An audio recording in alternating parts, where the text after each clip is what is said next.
Democrat here. Yeah. I'm a financial reporter, so I'm doing a whole thing on Appalachia, urban America, food deserts, and the opportunities that they derive. You know, Mark Warner and Capito had put out a bill proposing. I don't know how familiar you're with that. The bill on the food deserts. Oh, I don't. I know the term, but I don't know Mark's bill. Yeah, Mark's bill with Capito is give it tax incentives. You know, because you know there's no food markets here because we're in rural Appalachia. The same thing in Baltimore, where 1/3 of the population doesn't have a supermarket. Yeah, I know, it's crazy, yeah. It goes, the supermarkets follow the money, right? Yeah, but we're the wealthiest country. Everybody has to eat, right? Yeah. But what did you do? I'll talk to Mark. And then you had one of you, the late congressman from, I think, Hampton Bays, had been the co-sponsor on the House side. Okay. So the same bill. Mark Don McKeechin. Yeah, Don McKeechin, yeah. Okay, I'll check on it on the way back. All right. So what do you think? You know, you're the lone Democrat. I mean. Well, because of the structure, you don't get a chance to respond to every comment. You know, I think blaming Biden and the Democrats for the inflation is just not good economic policy. Yeah. Most of that money was authorized in a bipartisan way under Donald Trump. Yeah. Only the American Rescue Plan, which is the last 10%, was done under Biden. And I think every economist who's looked at it said that this is not a matter of too much money chasing too few goods. It's a matter of too few goods, period. Yeah. Because of the supply chain stuff. And the decision by OPEC to cut back production, the shuttering half of our refining plants in America during the pandemic that didn't reopen. Back when you were measuring your, miles per week rather than miles per gallon. And the dilemma is, if it wasn't caused by too much stimulus, which, by the way, allowed us to recover faster than any nation in the world in the pandemic, 3.3% unemployment. When you come here and you see the 54, by the way, all those businesses are okay. All these businesses, and we lost jobs all through the 4 years of the coal jobs, all through the 4 years of the Trump administration. You know, the Biden war on coal doesn't compare favorably to the Trump war on coal. So. But in the end of the day, these are bipartisan issues. The solutions, business is business. You're a business dealership. Absolutely. I mean, you know what supply chain problems are. You know, and they're working their way out. I mean, the supply chain issues were a result of a million small decisions made by businesses, and the supply chain fix is a million small. Because you're a former ambassador to Switzerland, you're a lieutenant governor. You're too well informed. But the food desert. Yeah, I mean, I'm a journalist. I'm a financial journalist. M&A. No, because it's so bad, the situation with food deserts. Even when the biggest black activist, civil rights, noted civil rights, Doc Cheatham in Baltimore, he's supporting the Kroger-Albertson merger because he knows a $24.6 billion merger. They will make the food. They will to get it done. You know, that's how. That's how. But yeah, you're a businessman. You're an ambassador. I mean, I was going to even propose that AWP go to Ukraine and open up with the DFC, take over and One of the big challenges here is how do you bring people back? Because they talked about when their kids get educated, they leave. Yeah. And you see that in all through rural Virginia. Yeah, but in West Virginia, no. So and it's really difficult to make those independent job placement decisions. Clearly, the hubs that were in the Chips and Science Act, building, no one seemed to care about the new battery plant company that'll be 2,000 jobs. Which will be higher pay, and you won't get black lung. Okay. All right. This was a fair fight. 25-1. First of many such bill hearings. The Ways and Means Committee has a connection to the American public that dates back to the founding of our country. Every family, business, farmer, senior citizen, and frankly, foreign nation is impacted by our work. More importantly, our values are reflected in that work. But over the last few years, this committee's work and that of Congress has drifted from the needs of these good people. We must course correct. We must prioritize the voices in rooms like this one and not those of the Washington political class. We will hear today about the state of the American economy, and it is in danger. Historic inflation, high energy bills, declining real wages, labor shortages, spikes in interest rates, the supply chain crisis, China's unfair trade practices, and so much more. These are some of the challenges confronting working families that Republicans will work to solve. If we want to put our nation on sounder footing, we need to prioritize our most valuable resource, the American worker. And the first step is listening to Americans on the front lines of our economy, hearing their stories and their ideas for improving life for their families, their neighbors, and our country. The people of West Virginia are resilient, but life is undeniably harder than it was just 2 years ago.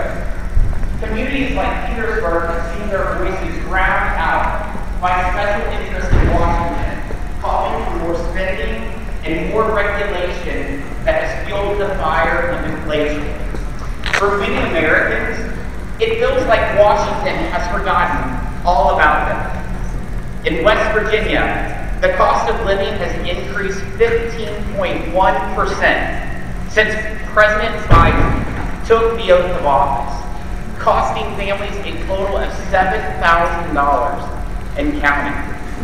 For parents, it means choosing between new shoes for school or filling up your tank to get to work.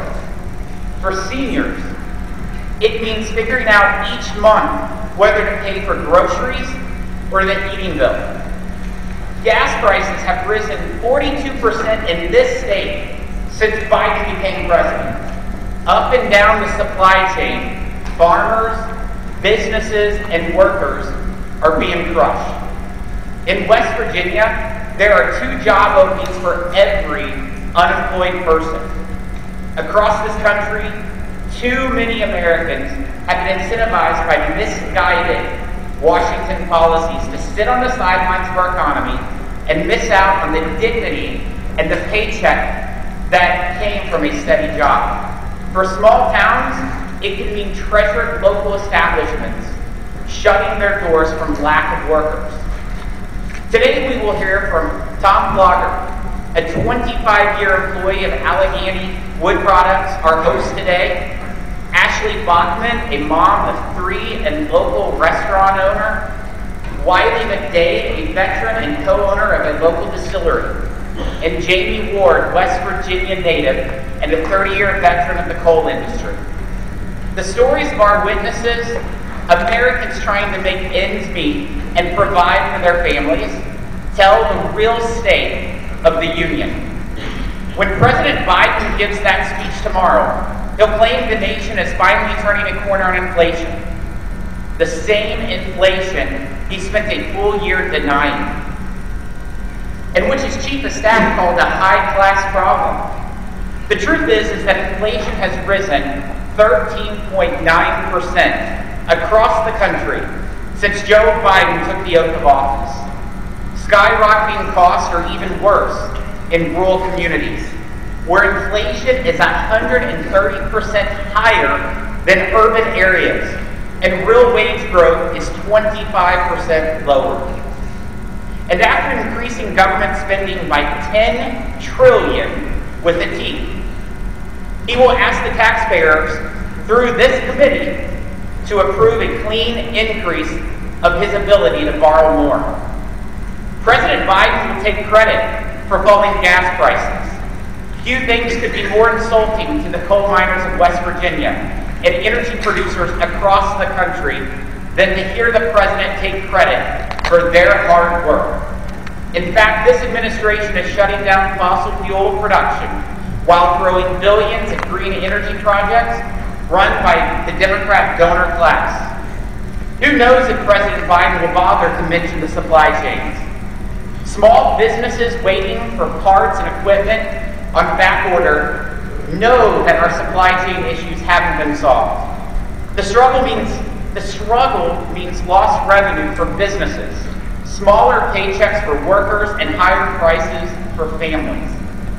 Instead of negotiating trade agreements to bring supply chains home and sell more American goods abroad, the Biden administration has been out to lunch. His speech will likely not mention the worker shortage, even though his party's war on work helped create the problem. The result has been help wanted signs everywhere, and the lowest labor force participation rate since Jimmy Carter. We need to connect more Americans to work. That's how you help lift families out of poverty. Where I come from in Missouri, people work hard and play by the rules. They buy Always Save mac and cheese, and they shop at Walmart to stay in their budgets. They get excited if a restaurant lets kids eat for free, because it means they can afford to spend a family night out. They deserve the same opportunities as the people who walk the halls of Congress. That's why we are here in Petersburg, to partner with the American people to find the solutions. It is their voice that matters most in writing the next chapter of American history, not K Street lobbyists. To that end, for those from the community in attendance here that are not testifying, and the employees of Allegheny, we want to hear from you too. We will be providing a notebook for you to share your thoughts with this committee, in which we will insert into the official record of the hearing. So throughout the hearing, those notebooks will be passed out, and I want more than just the 4 witnesses here to tell us about the issues you're concerned with in this country and your ideas for solutions, so that we can enter those into the official record and bring them back to Washington to help deliver results for each and every one of you. I want to thank our witnesses for taking time away from their families and work to be with us today and share their stories. I am pleased to recognize the gentleman from Virginia, Mr. Beyer, who will serve as acting ranking member today for his opening statement. Mr. Beyer. Chairman Smith, thank you very much, and thank you for scheduling this hearing. Thank you for bringing us to West Virginia. I am so glad you've chosen Appalachia and West Virginia specifically to host this first Ways and Means Committee hearing in Congress. This may be the only time I ever get to be the acting ranking member of Ways and Means, so thank you. And I may be one of the very few Democrats around, but I want you to know how much I care about your children, your health, your family finances, and especially your future. You know, communities throughout this region and my own state of Virginia have been the first to experience the direct effects of massive economic forces that have come to dominate policy discussions in Washington and in capitals around the world. The consequences of the energy transition and globalization have been felt first and often hardest in communities like this one. So I'm so grateful to have the opportunity to hear how local businesses have adjusted to these and the other trends affecting the U.S. economy.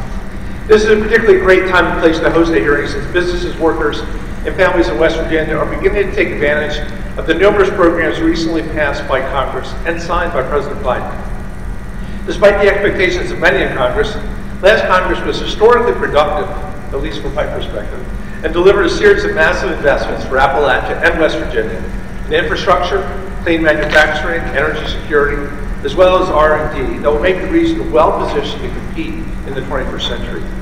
Companies in Appalachia are already capitalizing on the variety of tax credits and direct investments we've made in those new bills. Multiple new large battery manufacturing plants have been announced in West Virginia in the last year, along with an electric school bus factory and a host of others throughout the region, bringing in thousands of high-quality manufacturing jobs. Furthermore, federal funding provided by the Infrastructure and Jobs Act and the tax credits in the Inflation Reduction Act, West Virginia is leading the way in diversifying and growing its energy portfolio. You are taking advantage of your high-skilled workforce and existing energy infrastructure to establish a clean hydrogen hub that will supply the energy needs for the region as we move towards a wider variety of cleaner fuels. And individual taxpayers stand to benefit directly as well, with the Inflation Reduction Act including a series of tax credits and rebates, which will provide much needed relief to families dealing with inflation by dramatically lowering energy costs. Hundreds of thousands of low and middle-income households in the state will soon be able to replace older, less efficient appliances with electric heat pumps, clothes dryers, water heaters at steep discounts that will save them hundreds of dollars per year on their utility bills.